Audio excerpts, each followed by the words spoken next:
Elimu peke yake haijatosha. Uzoefu ndio hukamilisha ujuzi.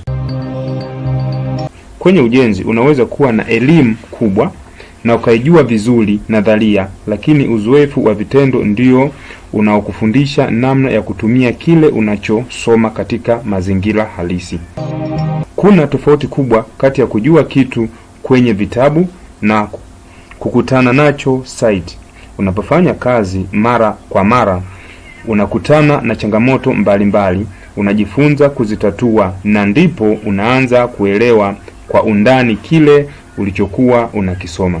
Ndiyo maana kwenye taaluma ya ujenzi, elimu na uzoefu vinapaswa kwenda pamoja. Elimu inakupa msingi wa maarifa, wakati uzoefu unakupa uwezo wa kuyatumia maarifa hayo kwa ufanisi. Kama una elimu ya ujenzi, usiishie darasani. Tafuta nafasi ya kujifunza kwa vitendo, kufanya kazi na wataalamu wenye uzoefu na kukutana na changamoto halisi za site. Hapo ndipo utaanza kuona tofauti kati ya kujua na kuweza kufanya.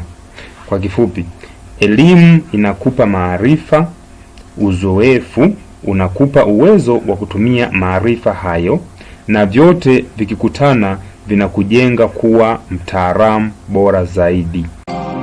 Mjenzi wa Nyumba TZ tunatoa huduma za ramani za nyumba za kisasa na ghorofa, michoro ya architecture na structure, BOQ na makadirio ya gharama za ujenzi, usimamizi wa mradi ya ujenzi, ujenzi kuanzia msingi hadi kukabidhi funguo, ushauri wa kitaalamu kuhusu ujenzi.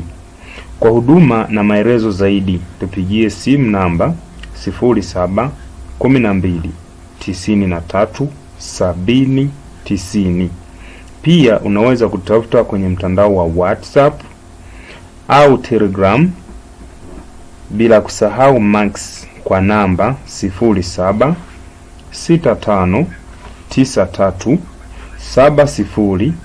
0765937090, na email yetu ya kampuni ni info@mjenziwanyumbatz.com.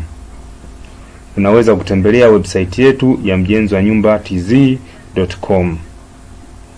Mjenzi wa Nyumba TZ, nyumba bora hujengwa na fundi bora. Asante sana kwa kunisikiliza na karibu tena kwa elimu zaidi na zaidi. Shukrani.